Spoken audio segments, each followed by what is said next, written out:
I think, Madam Moderator, you should stop referring to me as His Excellency, the former Vice President, because I'm told that when people say His Excellency, the former Vice President, I change my way of working. I do it the same way. So I think it is stop there. Anyway, thank you very much, Madam Moderator, uh, Deputy Party Leader, the de facto Women's Wing President, Pinta Ture, all members of the National Executive and Central Committee are present, distinguished attendees, members of the press. I say good morning to all of you. I am again honored to have your presence, you the dedicated members of the press, those who amplify and disseminate the voices of the voiceless. Always, when we invite you to occasions, however short the notice is, you respond and you respond in good numbers. I thank you very much. You couldn't have been visible, you couldn't have been audible without you. We thank you for partnering with us. Gentlemen of the press and distinguished attendees, our party, the United Democratic Party, has always believed that the future of this country is greater than the ambition of any individual or any single party.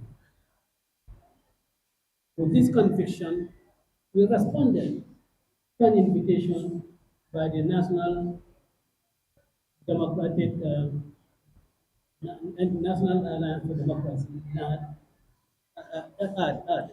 the Alliance for Democratic Alliance for Democracy and Development (ADD), we responded to the invitation to a coalition talk that was initiated by this party. We want to hear register our greatest appreciation for this thoughtful decision taken by ADD to convene or invite political actors to a coalition talk. We attended these talks in the company of several registered political parties and 14 CSOs and political movements. Throughout our engagement with this effort, we were very constructive, we are very honest, we are very sincere. We never minced words, we were never ambiguous in our conclusion as always been. The United Democratic Party has always believed that a party-led alliance is the proper foundation of any coalition. It's a viable foundation. It is the foundation that guarantees success at the polls. We have always believed in that. But in any situation, you do have contrary views, and we are very open to receiving and listening to other views that do not support the party-led alliance. There was, of course, proposal for a candidate-led alliance. For the past several weeks, we have engaged in the discussions of which of the two models best suits us. And we almost agree that the proponents of the models advance reasons why they think their proposal or model is the most viable one. We of the United Democratic Party have brought a history that in the past we have seen a candidate-led alliance in this country going to the polls and the consequences of the victory or electoral success of that alliance, we obviously and we all have seen it. It has really fought because there was no independent candidate. You cannot have a party, you cannot have a coalition led by an individual who comes from a party and one ignore the fact that that party, that individual's connection, the sentimental feelings he has for the party of which he has been a member will just be erased away just by resigning from that party with the pretext that he is an independent candidate and running on an independent platform. The platform may appear to be independent, but it's certainly not the beliefs of the candidate. Prior to him being selected as the candidate led as the candidate to lead the alliance of party-led coalition, its history is cannot forget its history, cannot forget its connection. Where we do not believe that independence is secured merely by resigning from your party. We, of course, have advanced the model throughout the world. Universal accepted model is that pre-election alliances are built around the party with the largest membership in the country.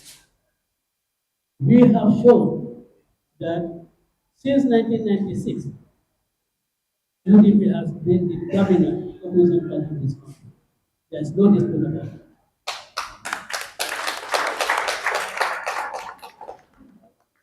And we have consistently been advocates of alliances in this country. In 2001, we accepted to go into an alliance in 2006, 2011. So we have never really given our back to a united front that is intended to remove the incumbent, but not only to remove the incumbent, but also to ensure that the system is put in place that warrants that the system put in place that really the Gambian people really are yearning for. We do not want a situation or a system created in the country where parties will go in alliances for the purpose of defeating the government.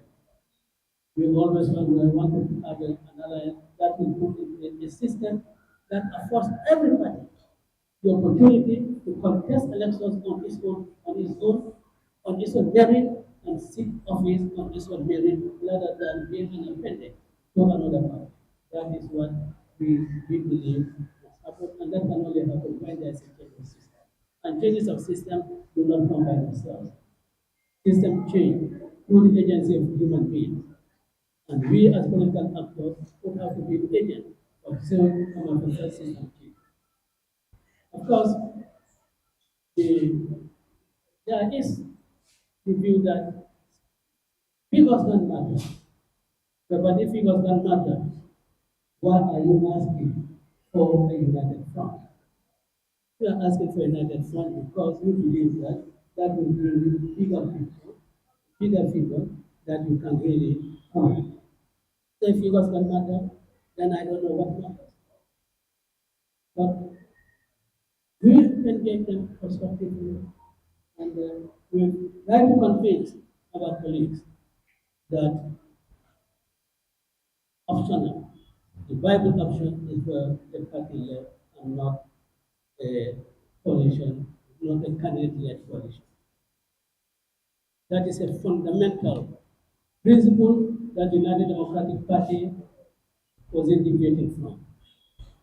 And we didn't say that United Democratic Party must lead the party-led coalition. We said it must be a party-led coalition. And if there's an agreement that it's a party-led coalition, then of course other things like your strength and so forth will become consideration in whether which party should lead or which party should not lead. But apart from the fact that our position was not accepted, there was a move In fact, they are not a move. In fact, a move has been adopted, and a position has been adopted in setting up certain eligibility criteria. And I think, for me, it is an insult to really determine my eligibility on reasons other than those provided by the Constitution. For several years, when we have been in this country, managing the affairs of this country, and serving the government in this country, our competence, our credibility, our integrity has never come into question by anybody. The United Democratic Party believes that its chosen candidate, no candidate of long in terms of character, in terms of service to the nation, in terms of patriotism.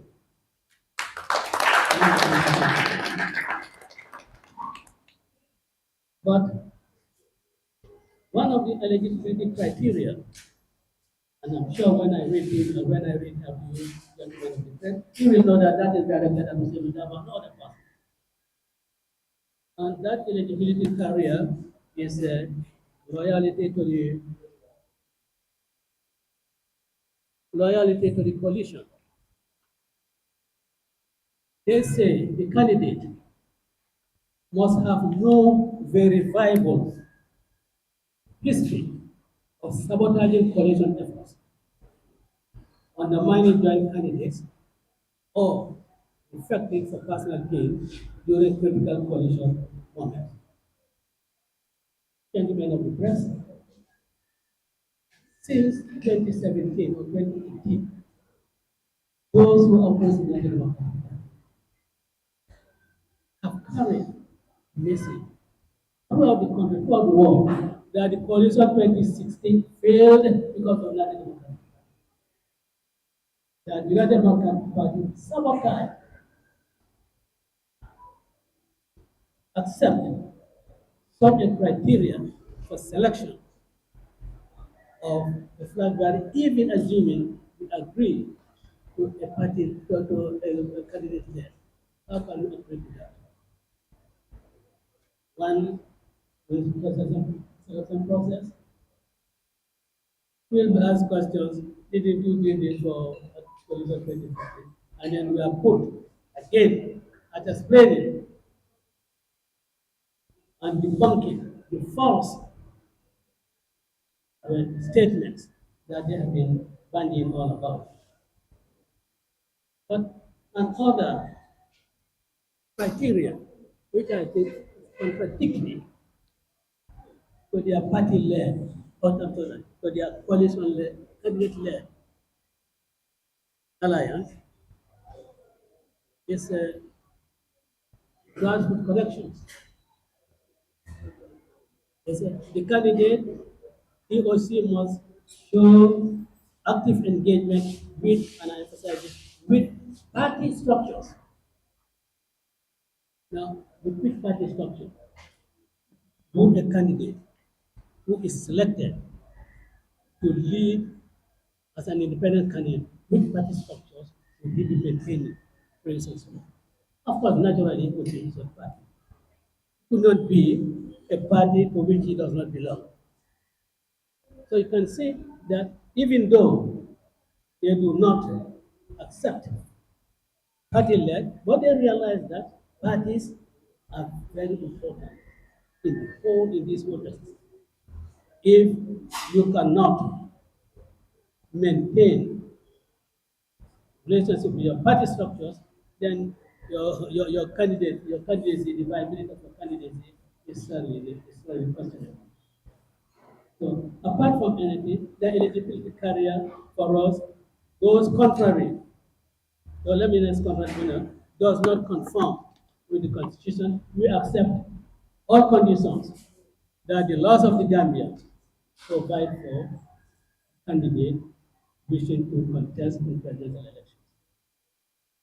We are not going to accept criteria, legitimate criteria, crafted by people who we know in the past have been calling for people to get together and fight UDP and NPP. We have their way. We cannot accept their elimination. So you can see that from the word go, the so-called CMC, was crafting rules that are skewed against UDP. What the disadvantage of that is quite clear. It is quite clear that those who claim to be the mediators have themselves expressed their preferences for types of for models of coalitions or alliances in this country, even before they became members of the CMC.